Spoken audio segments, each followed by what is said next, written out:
I just, you know what? That's what I wish was done more. Because hack comedians, we call each other out all the time. I ever tell you that back in the day at the cellar, all those knuckleheads down there, they started this thing called hack court. And if somebody challenged your joke, you had to take your joke to hack court in front of a jury of your peers, and you had to defend your joke. And the other comedian had said why it was hacky, why it was unoriginal, and what they hated about your joke. And then you had to stand there and you had to defend it. And even if you won, you could never do it again at the cellar because they were so in your... After you defended a joke for the better part of an hour... Oh, you know what I wish I did back in the day? I just said, listen, I'm not going to defend any of my act. I just want to throw myself on the mercy of this court. And then they would have laughed, and then I would have trashed all of them for being hacks. I used to make fun of Patrice for going on stage and pretending that he reads. I remember he had this stupid fucking joke used to drive me nuts. He'd be like, in America, they got capitalism. But in Russia, that shit is just like, and then he would just shrug his shoulders like, what the fuck? And everyone would go nuts laughing and all that type of stuff. And I used to tease him. I'd go, you're tricking all these white people into thinking that you're reading. Like, wow, that big black guy, he knows about different forms of government. He was talking about 4 different countries. I'm like, no, he wasn't. He just brought him up. That's all that happened there.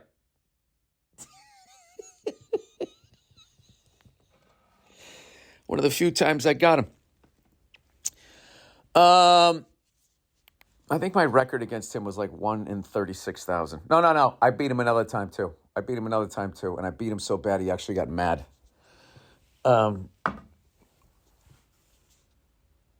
Anyway, plowing ahead. What did I want to talk about? I know. I didn't bring this up. So back when I was down Martha's Vineyard, this buddy of mine I did a movie with, goes by the name of Joe McIntyre, was in a group called New Kids on the Block, is doing a solo tour, and he was at the Cape Cod Melody Tent. And I ran into him over the summer, or earlier this year, and he said, hey, any chance you can be back east? He goes, I would love for you to come on and do a few minutes on that show. And I was like, dude, I would love to. So it turns out when he was there, I was at Martha's Vineyard. So we came over for the night, and that's one of my favorite venues because it's deceivingly large. I forget what it holds, but because it's in the round, it feels like 300 people, and it's more like 3,000 people. I don't know what the hell it is. Right now, somebody's going to Wikipedia and they'll send me the exact number. Oh, maybe you should fucking be there. So anyway, I go there and I show up, and lo and behold, who else is there? Donnie Wahlberg, right? Who's going to be like a surprise guest.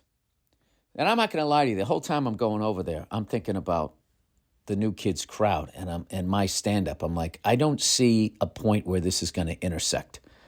Like, and I kind of told Nia as we were going over, I go, I'm not going to lie to you, dude. Like, I'm kind of fucking nervous about this. And she's like, don't call me dude. And I'm like, sorry. When I get nervous, I just talk to you like you're one of my guy friends. And she's like, well, I don't appreciate that. And I was like, really? None of that happened. It all happened in my head. I just said, I'm nervous about this shit, right? So I went over there. I think I had met Donnie briefly, like 10 years ago in the North End. I want to say Joe brought me out. He went to go meet him for lunch or something like that. I met him briefly, but this is the first time I actually met him. Great fucking guy. Got to shoot the shit with him, and I got to watch the crowd, go nuts when he went up on stage. But before they brought him up on stage, and he was super nice to my wife. It was just, both of them, just couldn't have been nicer. And then the crew of people that they hung around with, like, the vibe was great. You could just see, this is like 30 years of being on the road. Everybody gets along. Everybody has their quirks, and everybody's busting balls. It was just fucking awesome. And it was so chill that I kind of forgot that I had to go on. So the show starts.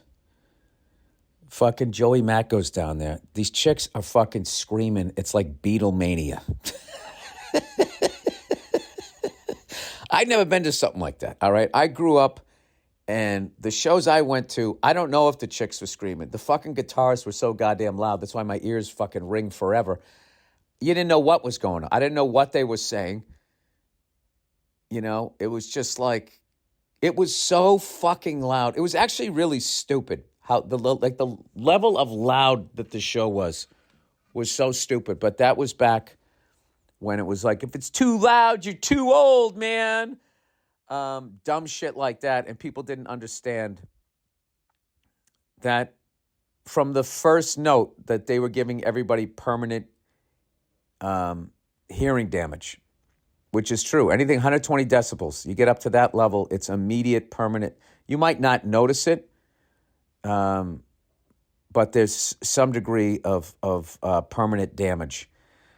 So anyway, yeah, I never heard women scream. So they're fucking screaming, and I'm just sitting there. I'm like freaking out. So I was saying to Donnie, oh, dude, I gotta be honest with you, like, I don't know what the fuck I'm gonna do out there. He's, you're gonna be fine. You're gonna be fine, you know? And in my head, I'm going, he's just saying that. He's being a good guy, and he's just saying that. I'm not gonna be fine. Like, so much of my shit is misogynistic, and that fucking sounds, that crowd sounds like there's not one guy in it. So anyways, as I'm sitting back there, I'm freaking out, you know.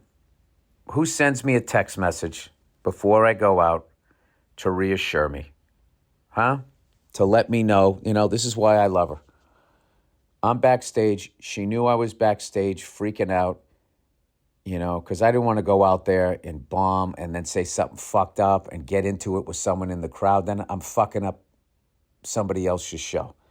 So I'm really nervous. So, and my wife knew it. So she reached out, and this is the text she sent me. It's a tent full of women that love Joey, BB. Don't piss them off. They're really happy. And then she's with 2 crying emojis after it, like laughing, crying. And I was just like, all right, what am I going to do? And at the last thing, as I was walking down there to go on, I was like, well, I'm in Martha's Vineyard. I'll just make fun of down there eating ice cream. That's what I'll start off with. You know, even though there's some people in the crowd, the fact that I'm not talking about them on the mainland, I'm talking about them in Martha's Vineyard, I think I'll get away with it. So I went up there. There's actually a clip. It was weird. I got on stage and I was immediately comfortable. I don't know why. Probably because Joe has such a fucking cool vibe. And I messed around. What did I say? I can't even remember what I said. I was making fun of Joe because he had to go change outfits like Cher or something like that. And so I go into my act, and I just, not even my act, just riff, and I start making fun of eating ice cream on Martha's Vineyard, and they just went with it. And for like, I only did 7 minutes. I think I was supposed to do 10, but Joe came back quickly, thank God. And I could not have had a better, I had such a good time. Then he came on stage and we were joking around, and he was like trying to say something nice to me. And of course I cut him off, and he was like going like, dude, you cannot accept a compliment. And people were kind of laughing, watching us go back and forth. And yada, yada, yada. I got off stage, and I had a high like I fucking did an hour. I was so fucking relieved that I didn't bomb. I always think of myself first. And then secondly, that I didn't mess up any of, Joe's evening or anything like that. And then I went around, I walked around the tent. I went around back, and I ran into Nia, and she had a big grin on her face. She was like, that was great. That was great. I was like, I know. I didn't piss them off. She goes, you didn't. They loved you. I was like, all right, great. And we both started laughing.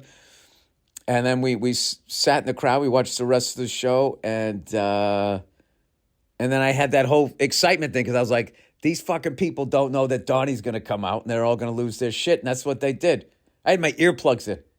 Not because of how loud the show was, because of how loud that they were screaming. So They put on a great show, and I don't know. It was really cool. It was like watching, two comics that had known each other for a long time. Like their vibe and their chemistry on stage is really cool.